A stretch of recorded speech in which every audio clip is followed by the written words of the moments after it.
একদিন মদিনার মধ্যে একটা শোরগোল পড়ে গেছে, আমার নবীকে পাওয়া যাচ্ছে না। 3 দিন হয়ে গেছে। কয়দিন? 3টা দিন অতিবাহিত হয়ে গেছে, আমার নবীকে পাওয়া যাচ্ছে না। সাহাবী গ্রামের ভেতরে এমন এক বিচলিত কাজ করছে, ওনারা সবাই বিচলিত হয়ে গেলেন। ওনাদের ভেতরে একটা অস্থিরতা কাজ করছে, আমার পেয়ারা মাহবুব নবী কোথায় চলে গেছে। কারণ যাদের দিন শুরু হয় নবীর চেহারা দেখে, যাদের রাত শেষ হয় নবীর চেহারা দেখে। হযরত ফারুক আজম তো এমন এক অবস্থা হয়ে গেছে, ইনি তরবারি বের করে চিৎকার দিয়ে বলেছেন, আমার নবীকে যদি মক্কার কাফেররা যদি কিছু করে, আমি গোটা দুনিয়া জ্বালিয়ে দেব। যদি আমি ওমর শুনি আমার নবীকে কোনো কিছু করেছে কাফের, আমি গোটা দুনিয়া জ্বালিয়ে দেব, পুড়িয়ে দেব। আমি ওমরের তরবারির গোড়ায় সবাইকে দাঁড় করিয়ে রাখবো। ফারুক আজমের ঘোষণা ছিল এমন। হযরত ওসমান যুন্নুরাইন বলেছিলেন, কাশ যদি আমার নবীর খবর যদি আমাকে কেউ এনে দিতে পারো, আমার নবী কোথায় গেছে যদি কেউ আমাকে বলতে পারো, আমি আমার যত ধন সম্পদ আছে সবগুলা আমি ওই বান্দাকে দান করে দেব। কারণ ইনি তো আমার নবীর জন্য এমন দিওয়ানা ছিলেন। যারা গিয়েছেন তারা দেখেছেন জান্নাতুল বকি শরীফ, মদিনার ঐতিহাসিক কবরস্থান। আমার নবী ফজর বেলা নামাজের পরে হেঁটে আসছিলেন ওই জান্নাতুল বকি শরীফের দিক থেকে। ওটা ছিল এক কাফেরের সম্পদ।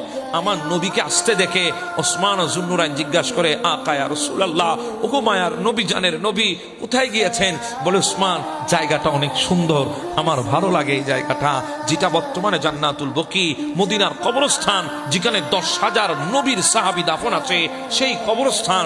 আমার নবী যখন হেঁটে আসছেন, ওসমান বলে, ইয়া রাসূলুল্লাহ কোথায় গিয়েছেন? বলে, আমার ভালো লাগে এই জায়গাটা, আমার বেশি পছন্দের জায়গা, আমি সেজন্য মাঝে মধ্যে একটু হাঁটতে আসি।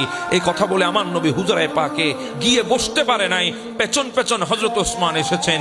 এসে একটা কাগজ আমার নবীর দরবারের সামনে রেখেছেন, কদমের কিনারায় রেখেছেন। আমার নবী বলে, কিসের কাগজ রে ওসমান? বলে, ইয়া রাসূলুল্লাহ যে জায়গাটা আপনার ভালো লাগে বলেছেন, সেটা কিনে নিয়ে এসেছি আপনার জন্য। সুবহানাল্লাহ। এমন নবীর দিওয়ানা ছিল দুনিয়ার বুকে, যারা জিন্দেগি কুরবান করে দেবে শুধু মুস্তাফার একটা কথার উপরে।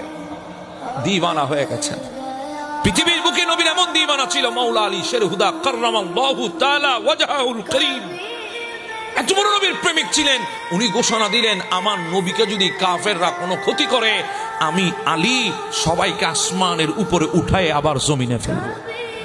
আমার সমস্ত তাকত তাদেরকে আমি দেখাবো। আল্লাহ আমাকে আসাদুল্লাহিল গালিব বলেছে, আমি আল্লাহ সিংহ, সেটা আমি দেখিয়ে দেব তাদেরকে। এভাবে সাহাবীরা দিওয়ানা হয়ে গেছে। আমার নবীর সাহাবীরা পাগল পারা হয়ে গেছে। আবু বকর ডাক দিয়ে বলে, ওমর আমরা বসে থাকলে হবে না, চল আমরা একটু পাহাড়ের দিকে যাই, মদিনার মরুভূমির রাস্তা ধরে যায়, আমার নবী কোথায় গিয়ে একটু তালাশ করে দেখি। কারণ নবীকে না দেখলে তো দুনিয়ায় থাকতে পারবো না। কারণ ওই নবীর চেহারা, ও ওমর, আমি আবু বকর 3 দিনের না খাওয়ার কষ্ট ভুলে যায় আমার নবীর চেহারা দেখলে। আমি 4 দিনের না খাওয়ার কষ্ট ভুলে যায় আমার নবীর চেহারায় আনোয়ার দেখলে। আজকে 3 দিন সেই নবীকে দেখি না। ওমর বসে থাকলে হবে না, চল আমরা পাহাড়ের দিকে যাই। ওমরকে নিয়ে হযরতে আবু বকর সিদ্দিক রওনা হলেন পাহাড়ের দিকে। কদ্দূর যাওয়ার পর এক রাকাল বসে আছে। রাকালকে জিজ্ঞাসা করো, রাকাল আমার নবীকে দেখেছো?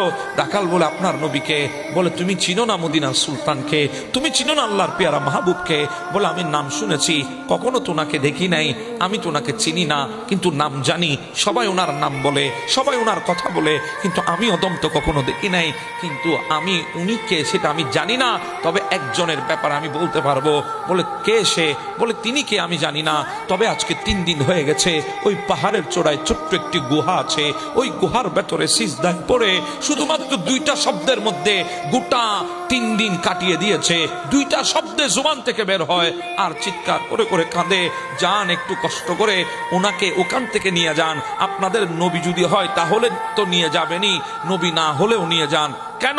বলে, উনি ওই পাহাড়ের ছোট গুহার মধ্যে 3 দিন ধরে কাঁদে। ওনার কান্নার আওয়াজে আমার এই ছাগলের পাল, আমার এই ভেড়ার পালগুলা পর্যন্ত কান্নাকাটি শুরু করেছে। এদের জবান থেকে আওয়াজ বের হচ্ছে মানুষের মতো কান্নার আওয়াজ, আর এরাও 3 দিন পর্যন্ত খাবার বন্ধ করে দিয়েছে।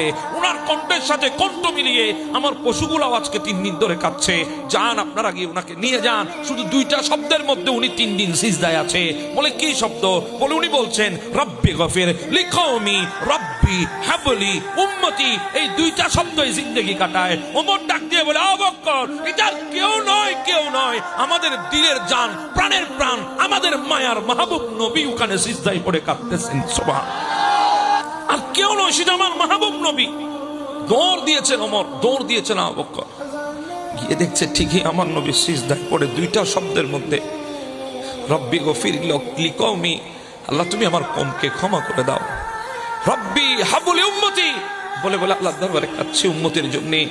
আবু বকর গিয়ে আমার নবীর সিজদার মধ্যে মাথা নিচু করে নবীর কানের মধ্যে টুট্টা লাগিয়ে দিয়েছেন। ইয়া রাসূলুল্লাহ, উঠেন, আর কান্না করবেন না। নবী গো, আপনার কান্না হৃদয় সহ্য হয় না। নবী মানুষ তো দূরের কথা, পশু পাখি আপনার কান্না সহ্য করতে পারে না। ওই রাখালের ছাগলের পালও কাঁদে, ওই রাখালের ভেড়ার পালগুলাও কাঁদে। ইয়া রাসূলুল্লাহ, একটু দয়া বুঝি উম্মতের জন্য আপনার। আমার নবী সিজদায় পড়ে কেঁদেছে। আর আমার আল্লাহ বলছেন, আজিজুন আলাইহি মা আনিতুম হারিসুন আলাইকুম, এমন এক নবী তোদেরকে দিয়েছি ও আমার বান্দা, যেই নবী উম্মতের জন্য ব্যাকুল, যেই নবী উম্মতের কষ্ট সহ্য করতে পারে না। সুবহান। আবু বকর সিদ্দিক জুবান লাগিয়ে দিয়েছে নবীর কানের সাথে, ইয়া রাসূলুল্লাহ, মাথা মুবারক উঠায় নেন, আমি আপনার আবু বকর। ইয়া রাসূলুল্লাহ, যে আবু বকরকে গারে সুরের মধ্যে দিদার দিয়ে ধন্য করেছেন, আমি সেই আবু বকর, যে আবু বকরকে সবসময় আপনি আপনার হাতের মুঠের মধ্যে রেখেছেন। ইয়া রাসূলুল্লাহ, আমি সেই আবু বকর। ইয়া রাসূলুল্লাহ, আমি আবু বকর আপনাকে বলছি, আপনি মাথা মুবারক উঠান, আমি আমার জিন্দেগির যত আমল আছে সব আপনার উম্মতের জন্য দিয়ে দেব। সুবহানাল্লাহ, আপনার উম্মতের জন্য দিয়ে দেব। আমার নবী মাথা মুবারক উঠায় না। ওমর ডাক দিয়ে বলি, ইয়া রাসূলুল্লাহ, আমি আপনার ওমর, যে ওমর জিন্দেগি কুরবান করে দিয়েছে আপনার জন্য, যে ওমরকে আপনি এত বেশি মোহাব্বত করেন, যে ওমর আসছিল আপনাকে সর মুবারক আলাদা করার জন্য, কিন্তু আপনি এমন ভাবে নূরের নজর দিয়ে আমাকে দিওয়ানা বানিয়েছেন, গোটা জিন্দেগি আপনার জন্য কুরবান করেছে, আমি সেই ওমর। ইয়া রাসূলুল্লাহ, মাথা মুবারক উঠান। ইয়া রাসূলুল্লাহ, আমি আমার জিন্দেগিতে যত আমল করেছি, আজান গোপনে ছিল, আমি ওমর ইসলাম ধর্ম গ্রহণ করে ওপেন করেছি আজান।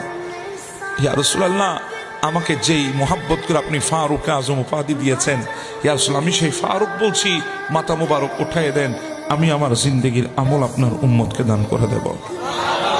আমার নবী মাথা মুবারক উঠায় না। আবু বকর ইশারা করে, ওমর উঠাবে না আমার নবী। আমি জানিও আমার নবী কি করলে মাথা মুবারক উঠাবে। বলে কি করলে?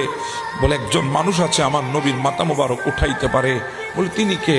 বলে তিনি তাইয়্যিবা, তিনি তাহেরা, তিনি জাহেরা, তিনি সৈয়দা, তিনি হচ্ছে মা ফাতেমাতুজ জোহরা। একমাত্র ফাতেমাই আমার নবীর মাথা মুবারক উঠাইতে পারবে, আর কেউ পারবে না। সুবহানাল্লাহ। দৌড় দিলেন মদিনার দিকে দুজন। আলীর সাথে দেখা হয়ে গেছে। আলী কই যাও? বলে আমার নবীকে খুঁজতে। আলী যাইও না, নবীরে পাইছি, কিন্তু নবী মাথা মুবারক উঠাই না। এখন কি করবা? বলে যাও ফাতেমাকে একটু ডেকে নিয়ে আসো। ফাতেমা ছাড়া কেউ আমার নবীর মাথা মুবারক উঠাইতে পারবে না। ওই ফাতেমা পারবে। কোন ফাতেমা?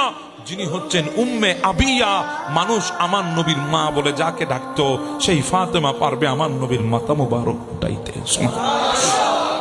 ফাতেমাকে গিয়ে মৌলা আলী শেরহুদা বললেন, মা ফাতেমাতুজ জোহরা পাগল পাড়ার মতো বের হয়ে গেছে, আমার নবীর দরবারে চলে এসেছেন। ওই পাহাড়ের গুহার ভেতরে আমার নবীর কানে কানে এসে বলে, ইয়া রাসূলুল্লাহ, আমি আপনার কলিজার টুকরা ফাতেমা। ইয়া রাসূলুল্লাহ, আমি আপনার ফাতেমা। ইয়া রাসূলুল্লাহ, আমি আপনার ফাতেমা। বলছি আমার যত আমল আছে, আমার সমস্ত আমল আপনার উম্মতকে দিয়ে দেব। আমার নবী মাথা মুবারক উঠাই না। তখন ফাতেমা বলছি, ইয়া রাসূলুল্লাহ, আমি আপনাকে বলতে চাই, আমার দুইজন সন্তান হাসান এবং হুসাইন, এই দুইজনকে আপনার জন্য কুরবান করব, আপনার দ্বীনের জন্য কুরবান করব। এই কথা বলতেই আমার নবী মাথা মুবারক উঠাই দিলেন। ফাতেমা, তুমি সত্য বলছো? বলে হ্যাঁ, সত্য বলছি, আমার দুই সন্তানকে আপনার দ্বীনের জন্য কুরবান করে দেব। ফাতেমা, যদি পারো, আমি বলছি আল্লাহর দরবার থেকে গ্যারান্টি নেব, আমার দুই নাতির রক্তের বিনিময়ে আমার উম্মত গুলাকে আমি জান্নাতে নিয়ে যাব। হ্যাঁ, আমার নবী সিজদায় পড়েছে, ওই গারে সিজদার মধ্যে এখনো সেই পাহাড় কালের সাক্ষী হয়ে আছে। যদি এখনো সেই পাহাড়ে যদি যেতে পারেন, ওই গারে সিজদার ভেতরে যদি ঢুকতে পারেন, দেখবেন এখনো আমার নবীর কান্নার পানিগুলা এখনো লেগে আছে। মনে হয় ওখান থেকে এখনো মেশকম্বরের পুষ্প বের হচ্ছে। হ্যাঁ, উম্মত উম্মতের জন্য কেঁদেছে নবী, উম্মতের জন্য।